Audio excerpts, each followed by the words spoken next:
Pananatiling tapat sa gitna ng mga pagsubok. Yun yung pag-usapan po natin mga kapatid, mga kaibigan, mga kababayan, na kung saan isipin mo ang isang tao, bigla na lang nawala ang lahat. Ang kanyang mga kayamanan, kanyang mga ari-arian, kanyang mga anak, at pati ang kanyang kalusugan.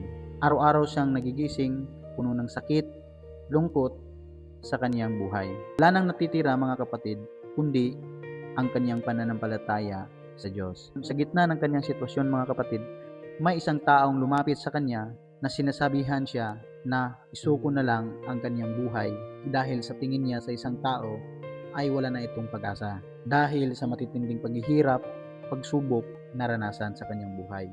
Dito po mga kapatid, sinusubok lamang po ang kanyang buhay, ang kanyang pananampalataya, ang kanyang estado sa buhay para maipakita ang tunay na pananampalataya.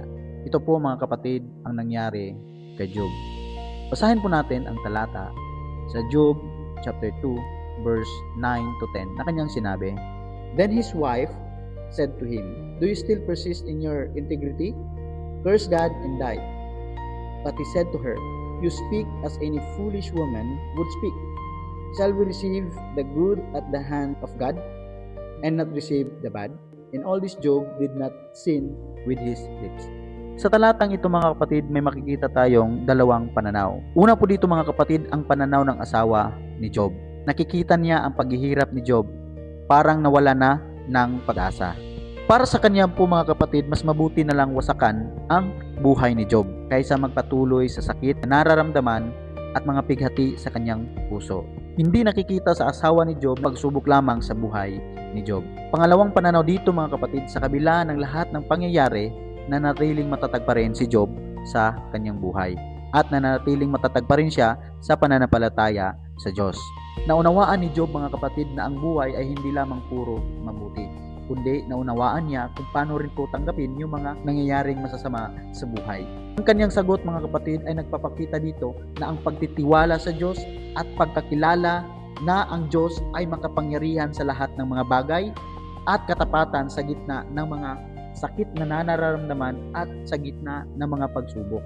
Mahalagang aral dito mga kapatid, ang tunay na pananampalataya ay nasusubok sa panahon ng kahirapan. Hindi lamang dapat magpasalamat sa Diyos sa mga mabuting nangyayari sa ating buhay, ngunit magpasalamat pa rin tayo sa mga masamang nangyayari sa ating buhay. Katulad ni Job po mga kapatid, na hindi man lang siya nagkasala sa kanyang bibig kung ano yung kanyang sinalita, ngunit ito'y kanyang tinanggap ng buong puso sa mga nangyayari sa kanyang buhay. Dumating ang punto ni Job mga kapatid na halos lahat ng ari-arian niya nawala. Pamilya niya, lahat ng mga bagay, kung anong meron siya, inakwil siya ng kanyang asawa, pero nandun pa rin po mga kapatid ang kapanatagan ng kanyang pananampalataya sa Diyos.